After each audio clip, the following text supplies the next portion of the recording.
Welcome to Have You Read It, the channel where we bring books to life, one summary at a time. Whether you're here for self-help, personal growth, or business inspiration, there's something for everyone.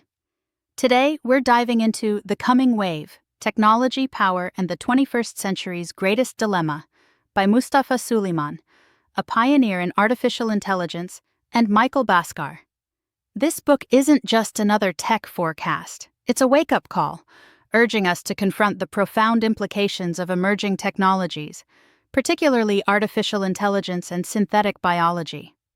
Suleyman, as a co-founder of DeepMind and later VP at Google, has a front-row seat to this technological revolution. He argues that these advancements, while promising unprecedented benefits, also carry existential risks. The core dilemma he presents is stark. We face a future where technological advancement could lead to either catastrophic or dystopian outcomes. This isn't a simple binary of good versus bad tech. It's a complex interplay of unintended consequences, rapid proliferation, and the erosion of existing power structures. The book opens with the image of a wave, drawing parallels to flood myths present in cultures worldwide. Suleyman uses this metaphor to describe how technologies, throughout history, have spread in waves, reshaping civilizations. From the discovery of fire to the invention of the printing press, technologies tend to become cheaper, easier to use, and ultimately proliferate far and wide. This time, however, the wave is different. It's a wave of intelligence and life itself, driven by artificial intelligence and synthetic biology. He illustrates this with personal anecdotes. In 2012 at DeepMind, Suleyman watched in awe as their AI, DQN, taught itself a clever strategy in the game Breakout. This was a glimpse into AI's potential for learning and problem-solving, sparking excitement about its future applications.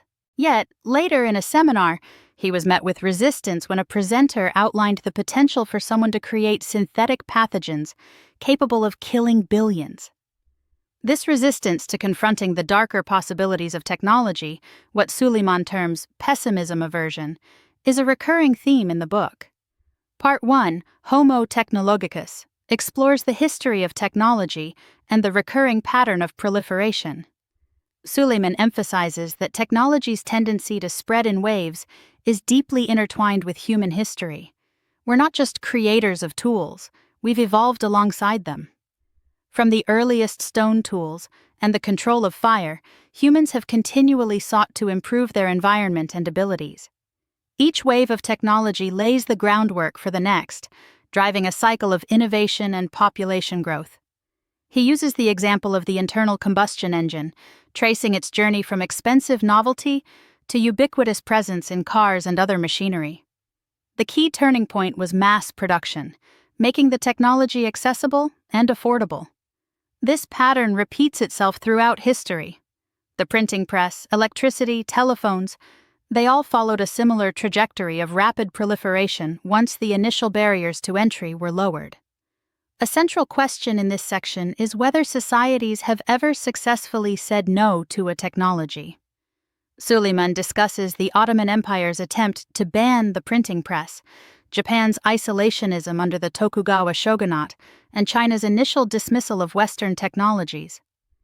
These attempts ultimately failed, illustrating how difficult it is to resist the tide of technological advancement. He then raises the question of nuclear weapons, a seeming exception to this rule. While nuclear proliferation has been limited, it's not a comforting example, given the near misses and accidents that have punctuated nuclear history. This brings us to the containment problem, the challenge of controlling technology's unintended consequences. Suleyman argues that the more powerful a technology becomes, the more acute the need for containment. He advocates for an integrated approach to containment, encompassing technical safeguards, cultural values, and legal frameworks. Part 2, The Next Wave, focuses on AI and synthetic biology. Suleyman explains how these technologies, operating at the level of bits and genes, represent a phase transition in human history. We're no longer just manipulating atoms, we're engineering intelligence and life itself. He recalls the AlphaGo victory over Lee Sedol in 2016, marking a turning point for AI, demonstrating its capacity to learn complex strategies and surpass human capabilities in unexpected ways. This victory, broadcast to millions, ignited renewed interest and investment in AI. Large language models like ChatGPT and GPT-4 exemplify the rapid advancements in AI. These models can generate human-quality text, code, and even create images and music, raising both exciting possibilities and concerns about misinformation and malicious use. Suleyman introduces the concept of artificial capable intelligence to describe a stage between narrow AI and general AI, where systems can accomplish complex, multi-step tasks. He predicts that within the next 3 years, AI will achieve human-level performance across a wide range of tasks. Synthetic biology, powered by CRISPR gene editing and DNA synthesis, is the other pillar of the coming wave. The cost of DNA sequencing has plummeted, making it increasingly feasible to read, edit, and even write the code of life. This opens the door to a vast range of applications, from personalized medicine and disease treatment to biomanufacturing and even the creation of new organisms. The book highlights the potential for AI to revolutionize synthetic biology. AlphaFold, an AI developed by DeepMind, solved the long-standing protein folding problem, opening a new era in biological research. This convergence of AI and synthetic biology is creating a powerful feedback loop, accelerating advancements in both fields. Beyond AI and synthetic biology, Suleyman discusses other technologies contributing to the wider wave, including robotics, quantum computing, and new energy sources. Robotics is becoming increasingly sophisticated, moving beyond repetitive factory tasks toward more complex and autonomous actions. Quantum computing, though still nascent, promises exponential increases in computational power, with potentially transformative implications for cryptography, materials science, and drug discovery. Advances in renewable energy, including solar and fusion power, offer the potential for abundant and sustainable energy sources to power this technological revolution. The book emphasizes 4 key features of this wave that make it particularly difficult to contain: asymmetry, hyperevolution, omni-use, and autonomy. Asymmetry refers to the ability of small groups or individuals to wield significant power, as demonstrated by the Ukrainian resistance's use of drones against Russian forces. Hyperevolution is the rapid pace of technological development, making it difficult for regulations and safeguards to keep up. Omni-use means these technologies can be applied to a vast range of purposes, both beneficial and harmful, as seen in AI's potential for drug discovery and the creation of new toxins. Autonomy refers to the increasing ability of systems to operate without human oversight, raising concerns about control and unintended consequences. Part 2 concludes by examining the powerful incentives driving this wave, making it seemingly unstoppable. Geopolitical competition, exemplified by the US-China rivalry in AI, fuels investment and accelerates development. The open research ecosystem, with its emphasis on publication and knowledge sharing, facilitates the rapid dissemination of new ideas and tools. The vast financial rewards associated with technological innovation drive investment and incentivize risk-taking. Finally, human ego and the desire for recognition and legacy play a significant role in pushing the boundaries of what's possible. Part 3, States of Failure, turns to the political implications of the coming wave. Suleyman argues that the nation-state, the cornerstone of the modern political order, is ill-equipped to handle this technological revolution. The grand bargain, the state's monopoly on force in exchange for providing security and order, is fracturing. He illustrates this point with personal experiences working in government and at the Copenhagen climate negotiations, highlighting the limitations and inefficiencies of existing institutions. The book explores several fragility amplifiers, ways in which the coming wave exacerbates the challenges facing nation-states. Cyber attacks, like WannaCry and NotPetya, demonstrate the vulnerability of critical infrastructure and the potential for widespread disruption. The rise of deepfakes and AI-generated misinformation threatens to erode trust in institutions and further polarize societies. Lab leaks and accidents in synthetic biology research highlight the potential for catastrophic unintended consequences. Finally, automation, driven by AI and robotics, threatens to displace workers and exacerbate economic inequality. The book then examines how the coming wave will reshape the distribution of power, leading to both concentrations and fragmentations.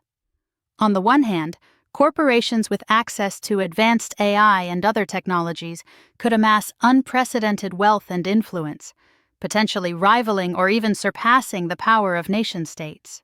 On the other hand, the democratization of technology could empower individuals and small groups, enabling them to operate outside traditional power structures.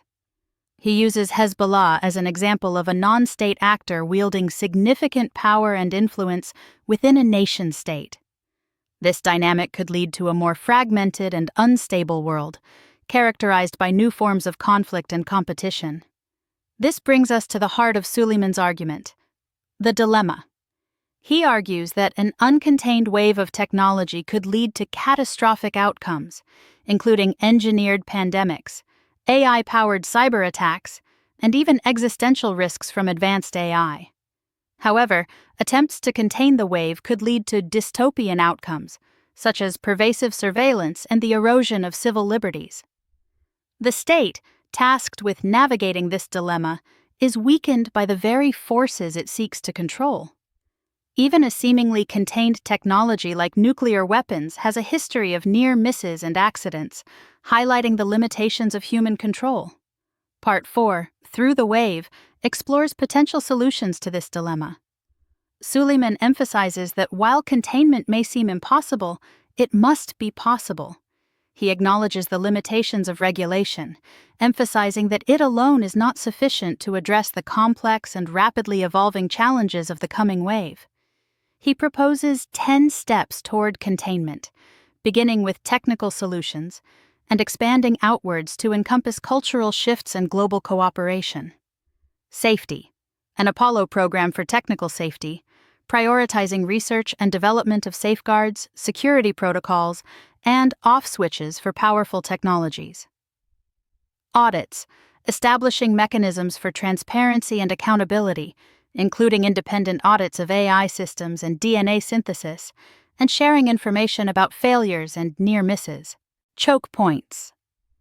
Identifying and controlling critical points in the technology supply chain, such as semiconductor manufacturing, to slow down development and buy time for safeguards to be implemented.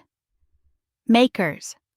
Emphasizing the responsibility of technologists to build safety and ethics into their creations from the start, and encouraging critics of technology to become builders themselves. Businesses. Developing new business models that align profit with social purpose, incentivizing safety and responsible development.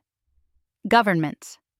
Strengthening the capacity of governments to understand, regulate, and manage these technologies, including investing in in-house expertise and developing appropriate regulatory frameworks.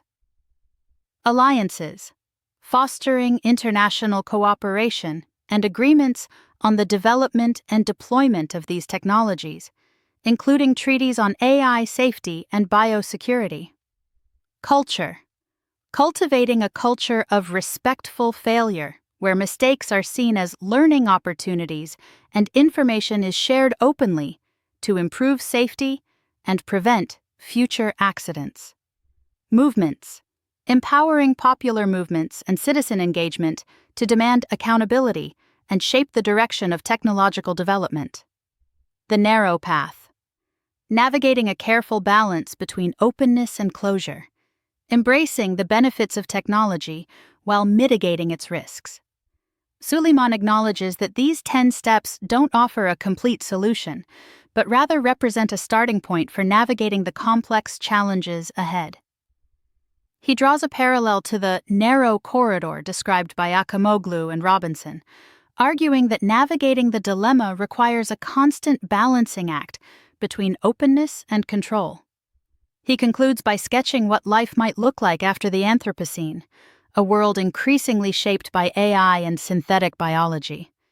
This future could include personalized AI assistants, ubiquitous robots, and extended lifespans.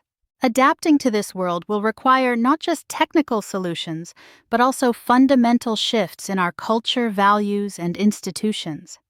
Suleyman emphasizes the importance of adapting technology to human needs and values, rather than the other way around, and encourages a focus on a human-centric future where technology amplifies the best of what it means to be human. He compares the current technological revolution to the Industrial Revolution and emphasizes how, despite its negative consequences, the Industrial Revolution ultimately led to immense improvements in the quality of life.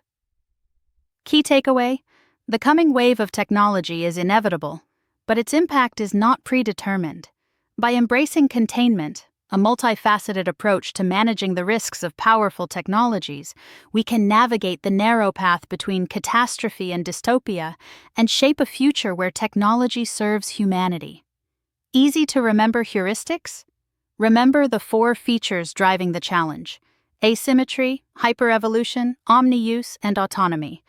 And recall the 3 pillars of a containment strategy: safety, culture, and alliances. Thanks for watching. Have you read it? Make sure to give this video a thumbs up and hit that subscribe button so you never miss our next book dive.